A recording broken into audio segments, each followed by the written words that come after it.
رمضان کریم کی جمعرات کا وظیفہ پورے سال کے رزق و دولت کا بندوبست ہو جائے گا۔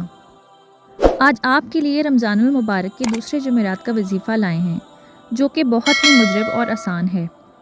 اس کی بہت سی فضیلتیں اور برکات ہیں۔ ماہ رمضان اپنی برکتیں اور رحمتوں کے ساتھ گزر رہا ہے۔ اس مہینے میں اللہ کی رحمتیں انسان پر موسلا دھار بارش کی طرح برستی ہیں۔ انسان اللہ سے جو مانگتا ہے، اللہ پاک اسے عطا فرماتا ہے۔ دونوں دن اتنی فضیلت اور برکت والے دن ہیں۔ ان دو دنوں میں آپ اللہ تعالیٰ سے جو مانگیں گے وہ ملے گا، یعنی جمعرات والے دن یا جمعے والے دن۔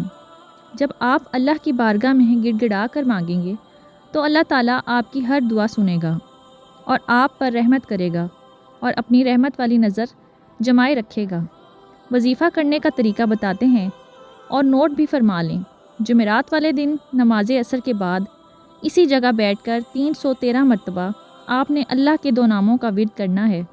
اللہ کے دو نام کیا ہیں اور اس کو کیسے پڑھنا ہے؟ اللہ کے دو نام یا حیو یا قیوم کو اکٹھا پڑھ کر ایک تصور کرنا ہے اور اسی ترتیب اور اسی طریقہ کار سے 313 مرتبہ اللہ کے ناموں کو پڑھ کر اس کے اول اور آخر آپ نے 11 مرتبہ درود ابراہیمی لازمی پڑھنا ہے۔ جب آپ اس عمل کو کر لیں گے پھر آپ نے 21 مرتبہ سورۃ القدر پڑھنی ہے۔ آپ نے اس وظیفے کو کرنے کے بعد 21 مرتبہ سورۃ القدر پڑھنی ہے اور پھر اللہ کی بارگاہ میں خصوصی دعا کرنی ہے۔ انشاءاللہ تعالیٰ اس عمل کے کرنے سے آپ کی ہر دعا پوری ہوگی، ہر نیک دلی مراد پوری ہوگی، ہر دعا قبول ہوگی اور آپ کو ہر نیک مقصد میں کامیابی ملے گی۔ اس عمل کو آپ نے رمضان المبارک کی ہر جمعرات والے دن کرنا ہے۔ اگر آپ چاہیں تو اس عمل کو اپنی زندگی کا معمول بنا لیں۔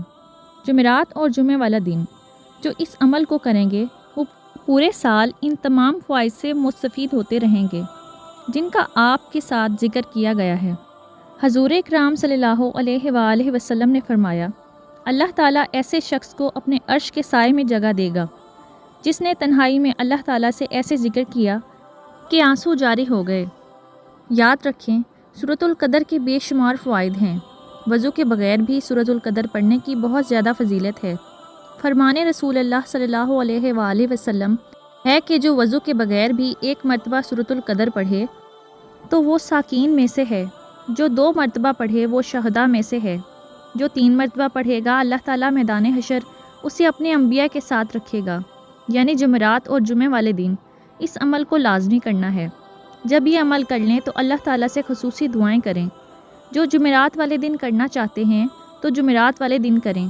اگر آپ جمعے والے دن کرنا چاہتے ہیں تو جمعے والے دن کر لیں، یا اگر آپ دونوں دن کرنا چاہتے ہیں تو اس کے فضائل اور فضیلتیں بہت زیادہ بڑھ جائیں گی اور ان تمام فوائد سے مستفید ہو جائیں گے جو آپ کے ساتھ ذکر کیا ہے۔